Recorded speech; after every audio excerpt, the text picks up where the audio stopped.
Fala, gás nobre, tudo bem? Preparados para reagir? Muito bem-vindos à nossa semana de revisão para o Enem. Durante toda essa semana, eu resolverei com vocês as provas de Química dos anos de 2016 a 2019, nos dias e horários que estão aparecendo aqui na tela. Hoje, segunda-feira, nós vamos resolver a prova do Enem de 2016, amanhã do Enem 2017 e na quarta-feira acontecerá a nossa 10ª live de revisão jogando Kahoot, um simulado online, onde você participa respondendo as perguntas e tirando as suas dúvidas. O simulado online foi preparado por mim, usando as provas do Enem dos anos anteriores. A pergunta vai aparecer na tela e você consegue responder do seu celular. E no final, nós corrigimos questão por questão. Então, anota aí, quarta-feira, às 14 horas. Super simulado online de Química aqui no meu canal, ao vivo. Gás Nobre, hoje vamos resolver a prova branca do Enem 2016. Pegue o seu caderno, lápis e borracha. E, se possível, assim que aparecer o enunciado na tela, pause o vídeo, tente resolver sozinho e logo depois assista a minha resolução. Vamos começar com a questão 48 da prova branca. Vamos lá. Ele dá para a gente que várias substâncias que vão ser aquecidas por irradiação com micro-ondas. Aí ela fala, no gráfico, qual solvente apresenta taxa média de aquecimento mais próximo de zero, no intervalo de 0 a 40 segundos? Gás Nobre, o que ele quer saber? Qual desses solventes aqui varia menos a temperatura? Qual vai aquecer menos? Pô, se a gente olhar aqui, de 0 a 40, de 0 a 40 é esse intervalo aqui. Então, nesse intervalo aqui, qual dessas curvas aqui tem o menor aquecimento? Olha, essa daqui, ela está praticamente constante. Aqui ela tem um pequeno acréscimo, mas ela é praticamente constante. O restante, olha o tanto que está aquecendo durante esses 40 segundos. Então, se a gente olhar aqui, qual que tem esse símbolo? Essa substância aqui, o N-hexano. Qual dessas alternativas traz para a gente o N-hexano? Gás Nobre, o que é hex? Hex são 6 carbonos. Não é? An é simples ligação. O é a terminação de hidrocarboneto. Esse é um hidrocarboneto hexano, que é a nossa letra E. É a única que traz esses 6 carbonos aqui, né? Completando, lógico, aqui com os hidrogênios para ser um hidrocarboneto, que é um composto formado apenas por hidrogênio e carbono. Gás Nobre, dá uma olhada nessa questão. Ele deu para a gente essa molécula aqui, que é a forma estrutural de um tensoativo. Se a gente olhar essa molécula, olha só, isso tudo aqui, essa parte aqui que é de hidrogênio e carbono, é a parte apolar do nosso tensoativo. E aqui nós temos essa parte aqui, que é uma parte polar, né? É a parte aqui onde nós temos o oxigênio, onde nós temos um polo nessa molécula. E ele está falando justamente isso, que a parte polar interage com substâncias polares. E a parte apolar interage com substâncias apolares, né? O que é a parte apolar? É a parte lipofílica, certo? E aí ele vai jogar esse tensoativo aqui na água. Ele vai jogar essa molécula na água. Essa molécula que tem essa parte apolar e essa parte polar. Como você acha que essa molécula vai interagir com a água? Pô, gás nobre, só a gente olhar aqui, o que é a água? A água é H2O. Nós sabemos que a água é uma molequinha polar. É uma molequinha que é muito polar, certo? Então, nós temos aqui o vidrinho frasquinho de água. Aqui tudo está cheio de molequinha de água para todo lado, que nós já sabemos que é polar, correto? Se essa molécula aqui cai dentro desse becker que está cheio de água, você concorda comigo que o que vai interagir com a água é justamente essa bolinha preta aqui? É justamente a parte polar? Então, justamente a parte polar é o que vai interagir com a superfície da água. Agora, me diz um negócio, aonde vai ficar a cauda, né? Essa cauda aqui, que é a parte apolar, vai ficar aqui mergulhado na água ou vai ficar aqui em cima? Vai ficar aqui em cima. Por quê? Porque é apolar, porque a ligação entre as moléculas de água é muito mais intensa do que a ligação entre a molécula de água e essa cadeia polar. Então, essa cadeia não vai se misturar. Nós não vamos ter um arranjo para a qual essa cauda está dentro da solução de água, justamente porque a interação molequinha de água e essa cadeia apolar é muito fraca, não compensa. É muito melhor a água continuar ligada com ela mesmo do que ela parar de ligar com ela mesmo e interagir com a coisa dessa que é apolar. Então, a gente vai ficar aqui para cima, tá certo? E o que mostra para a gente o correto é justamente aqui a letra C, onde a parte apolar não está interagindo com a água e a parte polar, somente a parte polar está interagindo. Aqui, por exemplo, olha só, nós temos mergulhado a parte apolar dentro da água, não pode. Né? Aqui, muito pior, né? Porque nós temos somente a parte apolar interagindo com a água. Essa aqui é a correta. Essa daqui não pode, porque olha a parte apolar dentro da água que é polar, não é verdade? E aqui também, ó, ele botou o nível da água aqui em cima, quer dizer que a parte apolar está mergulhada na água. Também não pode ser. A parte apolar não interage com a água. Ok? Letra C de casa. Questão 52. Ele deu para a gente aqui essa molécula e falou o seguinte, ó, se no lugar do X aqui eu colocar um OH, esse composto passa a ser a testosterona. Se no lugar do X eu colocar o hidrogênio, esse composto passa a ser o composto 1. E se no lugar do X eu colocar o grupo metil aqui, ó, esse composto passa a ser o composto 2. Aí ele falou o seguinte, ó, em relação ao coeficiente de partição da testosterona, as lipofilias do composto 1 e 2 são, respectivamente… Guys, ó, primeira coisa, o que é lipofilia? Lipo é gordura, filia é gostar de gordura. Quem gosta de gordura, guys nobre? Coisas apolares, não é verdade? Coisas apolares gosta de gordura. Quer dizer que quanto mais apolar, mais lipofílico será. Mais lipofílico será. Então, vamos dar uma olhada na testosterona. Se no lugar do X aqui eu colocar o OH, espera aí, o OH tem o oxigênio aqui, ó. O oxigênio ele é muito eletronegativo. Lembra lá da fila de eletronegatividade? O von Klebriski pH? Ele é muito eletronegativo. O OH é um grupo polar. Então, se esse composto é a testosterona, essa parte aqui da molécula, essa parte direita aqui, vai ser uma parte polar. Então, se é polar, é menos lipofílico, ok? Agora, vamos ver o composto 1. Se no lugar do X eu colocar o hidrogênio, espera aí, uai, se eu ponho o hidrogênio não vai puxar mais nada, ó. O hidrogênio é pouco eletronegativo. Essa parte da cadeia aqui vai ser apolar, Aí, se eu colocar o metil, se eu colocar o metil também. O metil também é apolar. Essa parte da cadeia também vai continuar sendo apolar.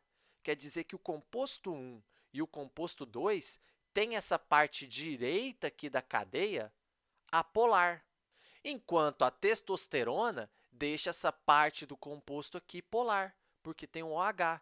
Quer dizer, então, que o composto 1 e 2 são mais apolares? Então, quer dizer que o composto 1 e 2 tem maior e maior lipofilia que a testosterona. Então, é a nossa letra D de dado, justamente porque o OH aqui da testosterona deixa essa parte aqui polar, deixando a testosterona menos lipofílica do que o composto 1 e o composto 2. Belezinha? Letra D de dado. Questão 59. Ela fala o seguinte, ó, que depois do desgaste completo de um pneu, os pneus podem ser queimados para geração de energia. Porém, na combustão completa dessa borracha vulcanizada, né, que é o que constitui o pneu, alguns gases poluentes são liberados, e esses gases provocam a chuva ácida. Gás nobre, a borracha vulcanizada ela tem o enxofre ligando ali as cadeias na borracha, ok? Nós temos o enxofre. Então, se eu faço a queima desse composto que tem enxofre e provoca a chuva ácida, o que a gente vai ter a liberação aqui, ó, durante essa queima? Nós vamos ter a liberação do óxido de enxofre. E esse óxido de enxofre aqui, na presença da água, acaba formando o quê? O H2SO4, que acaba poluindo as águas da chuva, fazendo, então, a chuva ácida. Isso aqui é um ácido, certo? Então, aonde que eu tenho que borbulhar esse gás aqui, em quais dessas substâncias eu tenho que borbulhar o SO2 para a fim de neutralizá-la. Espera aí, nós acabamos de ver que isso aqui é um óxido ácido, que reage com água, formando ácido sulfúrico. Então, o que eu tenho que fazer para neutralizar isso daqui? Já que isso aqui é ácido, eu tenho que mergulhar isso daqui em uma solução básica. Qual dessas soluções aqui são básicas? Espera aí, olha o fenol. O fenol está liberando H+, certo? Vamos dar uma olhada aqui na piridina. Olha, a piridina está liberando OH-, beleza, é básico. Então, pode ser essa daqui. Olha, a metilamina também libera OH-. Opa, é básico, também pode ser essa solução aqui. Vamos ver aqui, ó, o hidrogênio fosfato de potássio. Olha, libera OH, também é básico, então pode ser essa solução também. Olha a última, hidrogênio sulfato de potássio, libera H+, ó, H3O+, libera H+, então não pode ser. Né? Então, ó, nós temos aqui 3 soluções que são básicas. Mas ele não quer só uma solução básica, ele quer aquela que é capaz de remover com maior eficiência. Então, ela não tem que ser só básica, ela tem que ser a mais básica de todas. Entre essas 3, qual é a solução mais básica? Olha, agora é só a gente olhar para a constante de equilíbrio. Por quê? Quanto maior a constante de equilíbrio, quer dizer que mais deslocado para os produtos vai estar, ou seja, mais OH- eu vou ter. Quanto mais deslocado para a direita, mais produto eu tenho. Se eu tenho muito produto, quer dizer que eu tenho muito OH-. E quanto mais OH-, mais básico é. Então, olhando aqui, qual dessas 3 constantes é maior? Olha, essa daqui, ó, 2,8 vezes 10 elevado a menos 2. Essa é a maior constante. Quer dizer que o hidrogênio fosfato de potássio é o composto que tem a maior basicidade, que libera mais OH-, que vai remover com maior eficiência o SO2. Então, é a nossa letra D de dado, ok? Olha essa questão. Ela está falando para a gente aqui dos estados físicos da matéria. Né? Ele falou que nós temos aí 3 fases, sólido, líquido e gasosa. Nós temos uma fase de plasma, mas ele falou assim, ó, tirando essa fase de plasma, essas transformações sofridas pela matéria, né? Essa transformação, quando a matéria sai do sólido e vem para o líquido, sai do líquido e vem para o gasoso, ou sai do gasoso e vem para o líquido, ou sai do líquido e vem para o sólido, essas transformações aqui, em nível microscópico, ou seja, se a gente olhar as molequinhas, elas estão associadas a uma, letra A, troca de átomos entre diferentes moléculas do material. Pô, guys, olha só, vamos pegar aqui, ó, um cubinho de gelo aqui, ó. Vamos pensar. O que é o cubinho de gelo? Pô, cubinho de gelo são molequinhas de água, certo? Se eu saio do estado sólido e venho para o estado líquido, eu estou trocando átomos? Não. Se troca átomos, muda o composto. Se você derrete o gelo, ele deixa de ser água? Não, ele continua sendo água, só que água no estado líquido. Eu não mudo o composto, eu não posso mudar os átomos dessa molécula, ou eu vou mudar o composto. Não pode ser isso aqui, falso. B, transmutação nuclear dos elementos químicos do material. Nossa, o que ele está falando aqui? Ele está falando que os elementos vão transmutar, ou seja, os elementos, se a molequinha de água é formada de hidrogênio e oxigênio, esse átomo aqui vai virar um outro átomo. O átomo de oxigênio vai deixar de ser oxigênio e vai virar, sei lá, nitrogênio. Pode isso? Não, gás nobre. Não pode, vai com reação nuclear porque eu estou mudando o estado físico? Não. Redistribuição de prótons? Também não. Se eu mudo próton, eu mudo átomo. Não pode ser isso. Mudança na estrutura espacial formado pelos diferentes constituintes do material. Opa, gás nobre. Olha só, o que acontece quando sai do estado sólido para o estado líquido? Só muda a maneira como essas moléculas estão interagindo. No estado sólido, as partículas estão bem próximas umas das outras, enquanto no estado líquido, essas partículas estão mais afastadas. Então, o que muda de um estado físico para o outro é somente a distância entre as partículas, somente uma mudança na estrutura espacial formadas pelos diferentes constituintes do material. Então, o que vai acontecer é só as moléculas espacialmente vão estar arranjadas de um jeito diferente. Elas vão estar ou mais distantes ou mais próximas umas das outras. Então, é isso que acontece numa mudança de estado físico, letra D. Na letra E, ele ainda traz, alteração das proporções dos diferentes isótopos de cada elemento, não. Também não tem nada a ver, vai alterar os isótopos, vai ter átomo perdendo nêutron, ganhando nêutron? Não, não faz sentido. Tá? Então, letra D de dado. Gás nobre, dá uma olhada nessa questão. Para cada 1 litro de etanol produzido em uma indústria de cana-de-açúcar, são gerados cerca de 18 litros de vinhaça, que é utilizada na irrigação das plantações de cana-de-açúcar, que contém teores médios de nutrientes de nitrogênio, fósforo e potássio, iguais a… e ele deu aqui as quantidades. Na produção de 27.000 litros de etanol, então, espera aí, ele quer produzir agora 27.000 litros de etanol. Qual a quantidade de fósforo disponível na vinhaça? Então, vamos lá, gás nobre. Espera aí, ó. Aonde que está o fósforo? O fósforo está na vinhaça. Então, primeiro, vamos descobrir quanto que eu vou ter de vinhaça. Ele me disse que cada 1 litro de etanol gera 18 litros de vinhaça. Então, 27.000 litros de etanol vai gerar quantos litros de vinhaça? X. Só fazer a conta agora. Então, vai ficar assim, ó. Vamos passar para a notação científica, esse 1.000 aqui, ó, vamos colocar assim, ó, x é igual a 10 à terceira, tá? Então, esse 1.000 aqui eu transformei em notação científica. Agora, 27 vezes 18, x é igual a 486 vezes 10 à terceira litros, ou ainda, 486 mil litros. Então, isso daqui é a quantidade de vinhaça produzida. E ele falou para a gente, ó, ele quer saber de fósforo. O fósforo aqui é o P, esse daqui, ó, 60 miligramas por litro.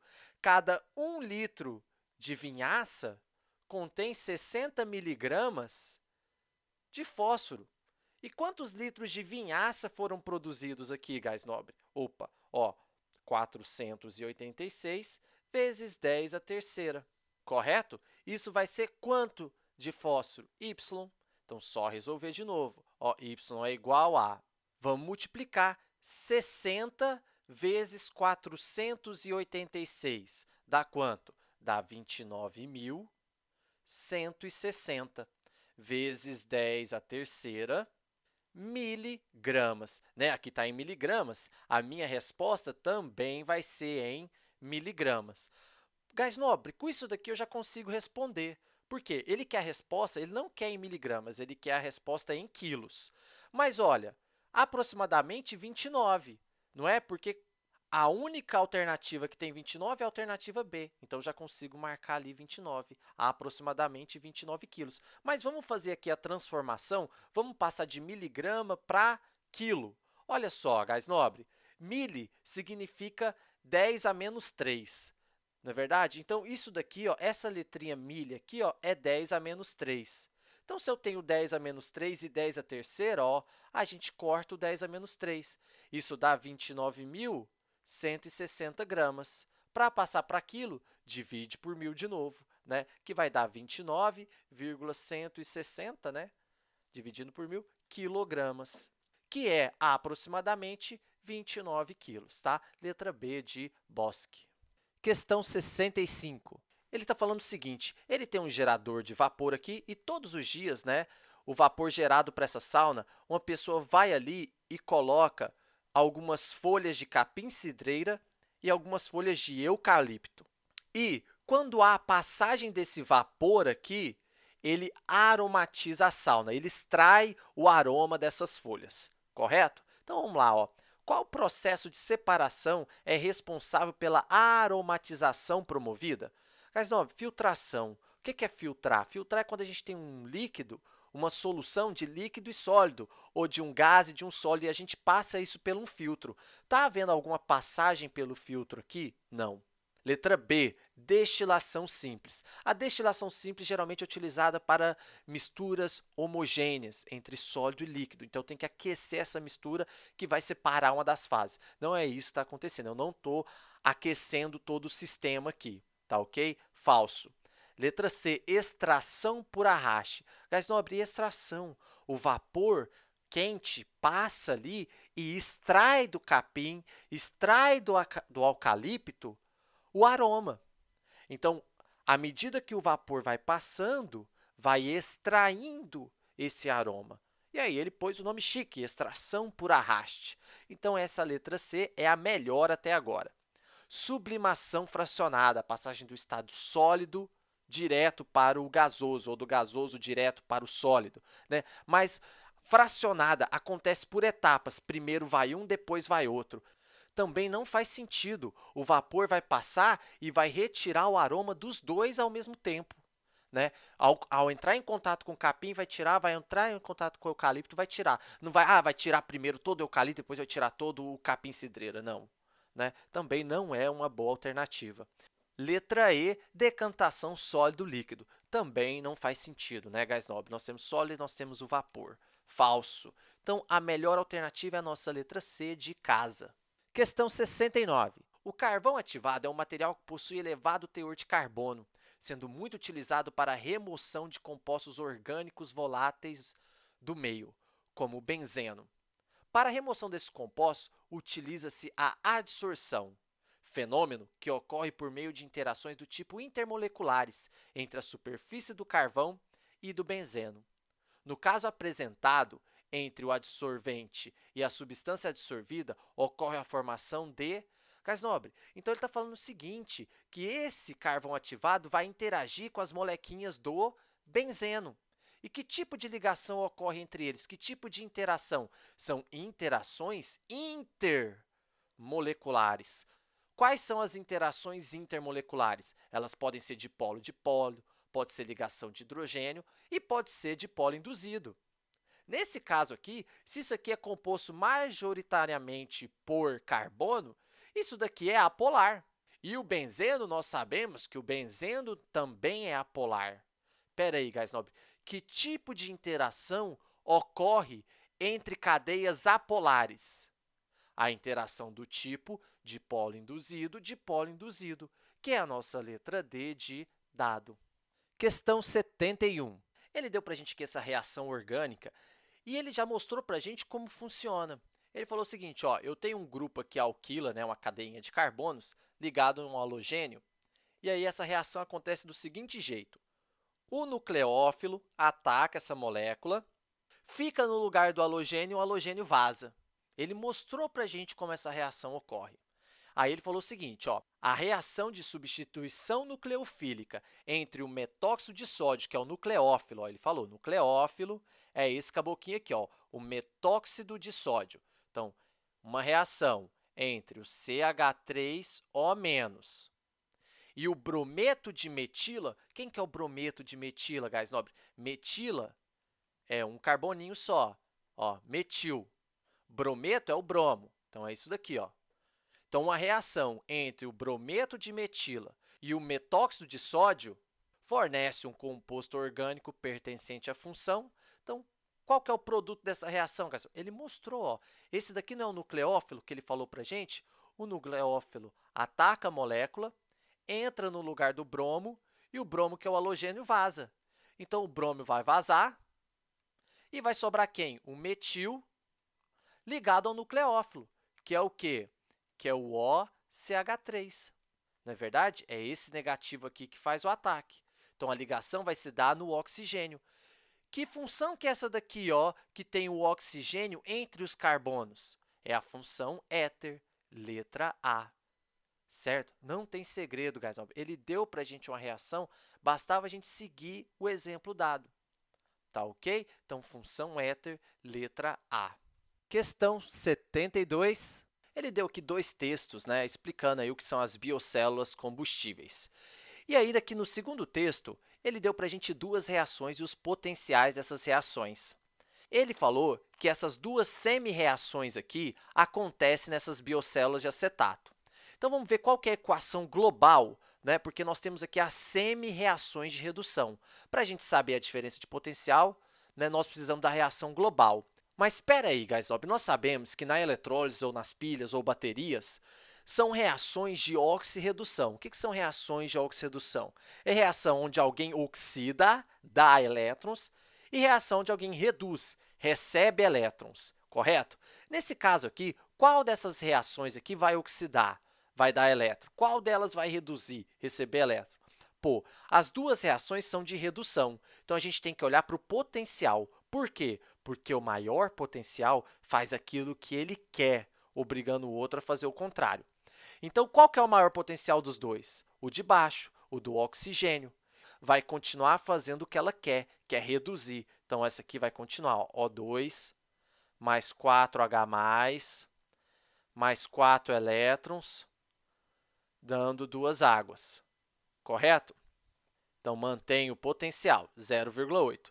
E a de cima? A de cima está reduzindo. Só que, se essa de baixo está reduzindo, ela tem que oxidar. Então, vamos inverter a de cima. Invertendo a de cima, ela passa a oxidar. Ela passa a oxidar. Então, 2CO2 mais 7H mais 8 elétrons. E se eu invertir a equação, o que eu faço com o potencial? Eu também inverto o potencial. O potencial passa a ser agora mais 0,3. Gás nobre, então o potencial da biocélula vai ser a soma desses outros dois potenciais aqui, 0,8 mais 0,3, que vai dar 1,1. Quer dizer que cada biocélula de acetato que ele deu para a gente aqui tem 1,1 volt de diferença de potencial.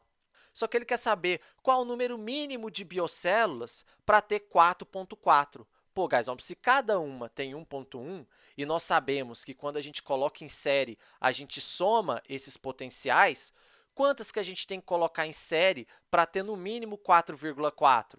Nós temos que colocar 4 dessas em séries. Então, a gente colocar 4 em série e cada um é 1,1, nós vamos ter o quê? Os 4,4 volts que ele pediu, que é a nossa letra B de Bosc. Questão 80. Ele está perguntando assim, qual que é o rendimento molar dessa reação aqui, em que 32 gramas de metanol foram obtidos a partir de 142 gramas de brometo de metila e 80 gramas de hidróxido de sódio. E vamos lá, rendimento molar. Ele explicou para a gente o que é o rendimento molar. Ó. É o número de mols do produto dividido pelo número de mols do reagente limitante, gás nobre. Olha só, reagente limitante. Quem que é o reagente limitante? É aquele que está em falta, não é? É aquele que está em falta no sistema. Vamos lá. Primeiro, a gente tem que descobrir, então, quem que é o reagente limitante, porque nós temos dois reagentes. Nós temos o brometo e nós temos o hidróxido de sódio. Qual deles é o limitante? Só a gente fazer. Primeira coisa, eu vou reescrever a equação. Pronto, gás nobre. Segunda coisa, vamos balancear essa equação, né? Balancear é garantir que tudo que eu tenho antes está depois. E aí, nós vamos ter o coeficiente. Olha só, eu tenho um bromo antes, um bromo depois, maravilha. Um sódio antes, um sódio depois, maravilha. Um carboninho antes, um carboninho depois, 4 hidrogênios antes, 4 hidrogênios depois, um oxigênio antes, um oxigênio depois. Então, já está balanceada a nossa equação. Era só colocar 1 para 1 para 1 para 1. O que isso quer dizer, gás nobre? Quer dizer que 1 mol do brometo reage com 1 mol do hidróxido, formando 1 mol desse álcool e 1 mol do brometo de sódio. É isso aqui que quer dizer, certo? E aí, ele falou para a gente o seguinte, ó, em que 32 gramas de metanol foram obtidos. Então, esse aqui é o metanol, olha só. Álcool, 32 gramas, foram obtidos a partir de 142 gramas de brometo e 80 gramas de hidróxido de sódio. Mas, então, ele falou que tem um reagente limitante. Quer dizer que um desses aqui está em falta. Vamos descobrir. Como eu descubro? Porque eu tenho a proporção em mol. Basta eu converter aqui mol para grama também. Olha só, 1 mol de brometo de metila tem quanto? Olha, o bromo, a massa é 80. O carbono é 12, o hidrogênio é 1. Como eu tenho 3, 3. Isso dá um total de 95. Quer dizer que 1 mol de brometo de metila pesa 95 gramas. Eu estou achando aqui a massa molar. Ó. Essa é a massa molar do brometo de metila. Vamos achar aqui do restante, ó, do hidróxido de sódio. O sódio é 23, o oxigênio é 16 e o hidrogênio é 1. No total, dá 40 gramas por mol. Quer dizer que 1 mol do hidróxido de sódio pesa 40 gramas, que é, olha só, CH3OH. O carbono pesa 12, né? Então, 12. O hidrogênio pesa 1, só que eu tenho 4 hidrogênios. Ó, tenho 3 aqui e 1 aqui, então mais 4, mais 16 do oxigênio. Isso vai dar 16 mais 16, 32 gramas por mol. Então, aqui ó, é 32 gramas por mol a massa molar. Quer dizer que 1 mol forma 32 gramas, correto? Então, gás nobre, o que nós temos aqui? Ó? Nós temos a proporção em massa que essa reação acontece. Quer dizer que 95 gramas do brometo reagem exatamente com 40 gramas de NaOH e formam exatamente 32 gramas do metanol, ok? Então, o que está em roxo aqui é o que de fato acontece na reação. Beleza? Mas ele colocou 95 gramas para reagir? Não, ele colocou 142. Ele colocou 40 gramas para reagir? Não, ele colocou 80. Agora, dá uma olhada aqui comigo, gás nobre. Você concorda comigo? Olha, aqui é 40 e daqui para cá dobrou. Ó, se aqui dobrou, para reagir completamente, você não concorda comigo que esse número aqui também ia ter que dobrar? 95 ia ter que virar o quê? 190. Mas não, ele colocou 190? Não, ele colocou só 142,5. Espera aí, gás nobre. Quer dizer, então, que o brometo de metila é quem está em falta. Porque, ó, se aqui dobrou, aqui também deveria dobrar. E quer dizer, então, que isso daqui é menos do que o necessário para essa reação acontecer. Quer dizer que isso daqui está em falta. Se ele está em falta, ele é o reagente limitante. Então, nós já descobrimos o reagente limitante. Esse daqui é o reagente limitante. Agora, só a gente jogar lá na fórmula, então. Como que a gente vai fazer? Olha só, para eu saber o rendimento, é só eu pegar o número de mols do produto. Espera aí, olha. Ele falou que formou 32 gramas. Ó, nós vimos que 32 gramas do metanol equivale a 1 mol. Quer dizer que se eu formei 32 gramas, eu formei exatamente 1 mol. Então, vai ser 1 mol dividido por o número de mols do reagente limitante. Quem é o reagente limitante?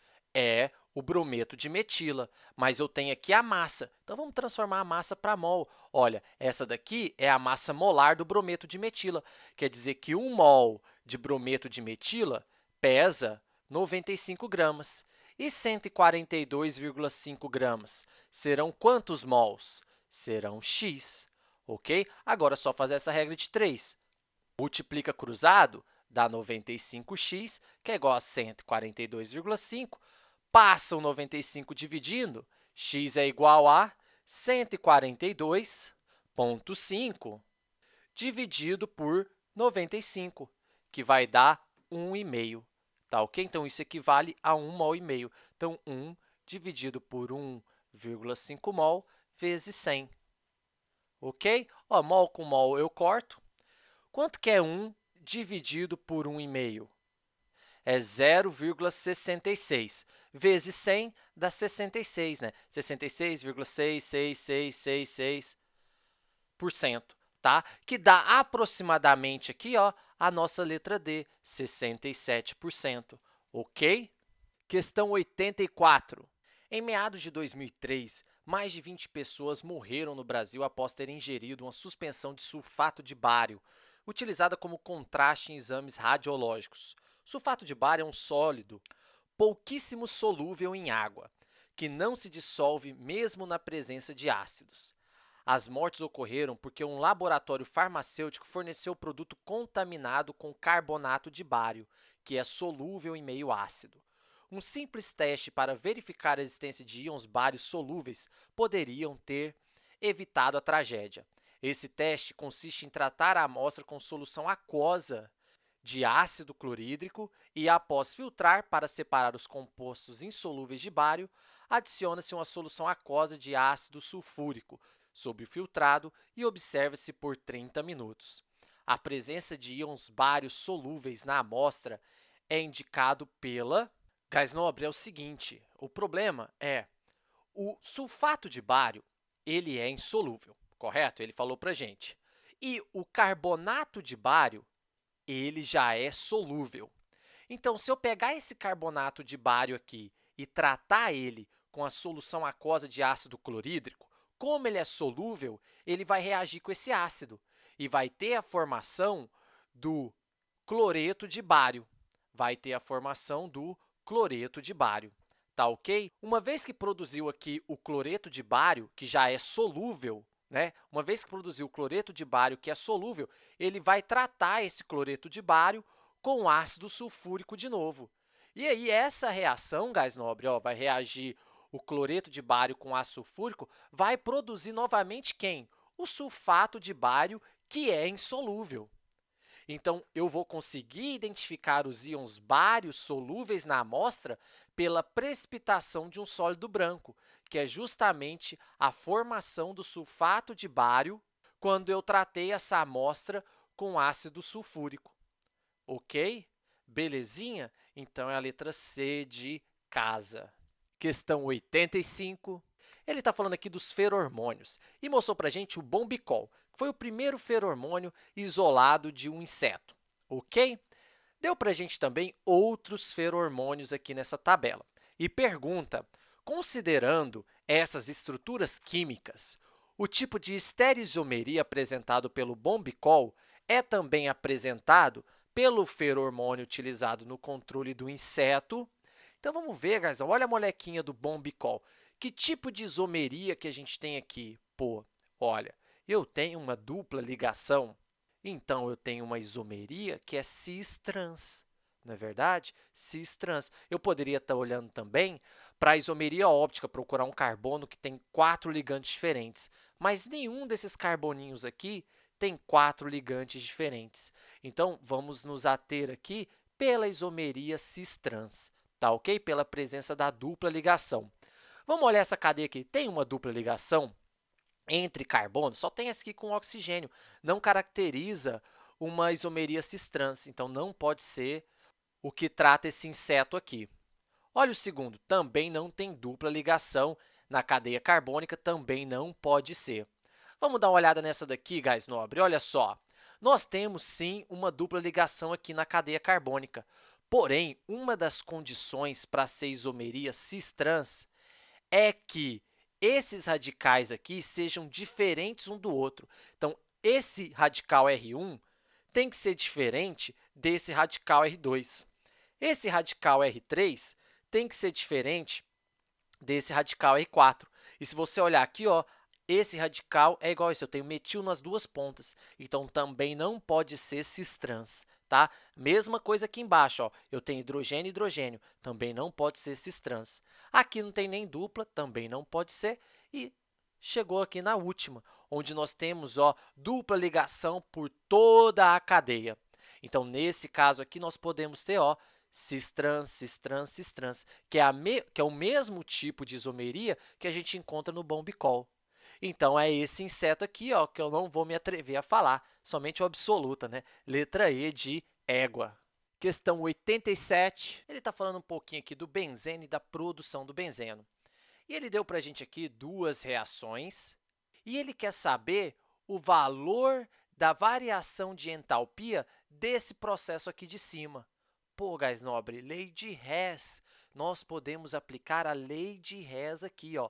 Nós podemos trabalhar essas equações de modo que a gente chegue nessa equação aqui, tá? Nessa equação que ele quer, na equação final. Então, primeiro, na lei de Hess, a gente tem que olhar aquilo que a gente quer. Olha, eu quero que tenha C2H2 nos reagentes e eu quero que tenha 3 mols de C2H2. Qual dessas duas reações aqui tem C2H2? A primeira. Olha, na primeira, o C2H2 já está no reagente, porém, eu tenho apenas um. O que a gente faz, então? multiplica toda essa equação aqui por 3, porque se eu multiplicar por 3, eu vou ter o C2H2 no reagente e também vou ter 3, do jeitinho que ele está pedindo lá em cima. Então, vamos repetir aqui, já multiplicando. Ó, multiplicando todo mundo por 3, eu vou ter 3 C2H2 mais, ó, 3 vezes 5, 15, sobre 2O2, dando 6 CO2, né? 3 vezes 2, mais 3 molequinhas de água. Gás nobre, olha só, se eu multipliquei a equação, eu também multiplico o ΔH. Esse ΔH aqui vai ficar menos 930 quilocalorias por mol, ok? Agora, vamos lá, olha a segunda. Ele quer o C6H6 nos produtos, tá? E ele só quer 1 mol deles. Olha aqui o C6H6 aqui, só que o C6H6 está nos reagentes. Ele não quer nos reagentes, quer nos produtos. Então, vamos inverter essa equação. Como ele já tem um só, eu não preciso multiplicar, só inverter mesmo. Então, vamos inverter essa equação. Invertendo, ó, eu tenho 3H2O mais 6CO2. Ó, agora o 1C6H6, que era o que ele queria, mais 15 sobre 2O2. Olha, se eu invertir a equação, eu inverto o sinal do ΔH. Aqui não era menos, agora vai ficar mais 780 quilocalorias por mol. Agora, gás nobre, é só passar a vara em todo mundo. Olha só, quem que eu tenho igual antes e depois da seta? Olha, eu tenho 3 molequinhas de água, 3 molequinhas de água, passa a vara. Eu tenho 6CO2, 6CO2, passa a vara. Eu tenho 15 sobre 2O2, passa a vara, passo a vara. Sobrou quem? Sobrou 3C2H2, dando C6H6. Olha, exatamente do jeito que ele pediu para a gente. Maravilha! Agora é só somar os ΔH. Então, eu vou somar menos 930 mais 780. Vai dar o quê? Ó, menos, né? 150, menos 150 quilocalorias por mol, que é a nossa letra B de Bosc. Questão 88, ele está falando o seguinte, da formulação do spray de pimenta, que é feito através de um princípio ativo, que é uma óleo-resina, misturado com solvente, que pode ser o etanol ou o isopropanol. Quando uma pessoa é atingida com spray de pimenta nos olhos ou na pele, a lavagem da região atingida com água é ineficaz. Por quê? Por que, gás nobre, lavar com água não adianta? Porque a água ela é muito polar, né? Ou seja, o princípio ativo, a óleo-resina, não vai solubilizar na água. Dessa maneira, você não vai conseguir remover ela dos seus olhos, da sua pele. Né? Por isso que eles usam. Ó, quem que é usado como solvente? O etanol e o isopropanol. O etanol e o isopropanol, por ter uma cadeia aqui, ó, carbônica, eles são menos polar do que a água. Como ele é menos polar do que a água, por isso que ele consegue solubilizar a óleo-resina. Como a água já é mais polar, ela não vai conseguir fazer isso. Então, é ineficaz porque a solubilidade do princípio ativo em água é muito baixo, dificultando a sua remoção. Letra B de Bosc. E vamos lá para a nossa última questão, questão 90. Ele mostrou para a gente aqui um projeto desenvolvido no qual o dono do animal, ó, joga as fezes do animal dentro de um biodigestor. E o que acontece dentro desse biodigestor? A decomposição dessas fezes. E como é feito aqui no meio anaeróbico, onde há ausência de oxigênio ou pouca quantidade de oxigênio, isso permite a formação de gás metano, que é um dos gases resultantes da decomposição da matéria orgânica. E há a queima desse gás metano aqui em cima. Então, uma das inovações desse projeto é o quê? A queima de gás metano. A queima de gás metano, ok? Letra A de amor. Letra B, armazenamento de gás carbônico. Não vai ser possível queimar esse gás carbônico depois, né, gás nobre? C, decomposição aeróbica. Não, no biodigestor é a decomposição anaeróbica, ok? D, uso mais eficiente de combustíveis fósseis. Não, né, gás nobre? Esse não é, esse é uma energia renovável, não é um combustível fóssil. Fixação de carbono em moléculas orgânicas também não tem nada a ver com o que está acontecendo aqui. Então, a melhor alternativa mesmo é a nossa letra A de amor. Gás nobre, com isso, nós encerramos a nossa aula de hoje. Espero que vocês tenham gostado, se inscrevam no canal, ative as notificações e espero você amanhã aqui de novo. Um grande abraço e reage!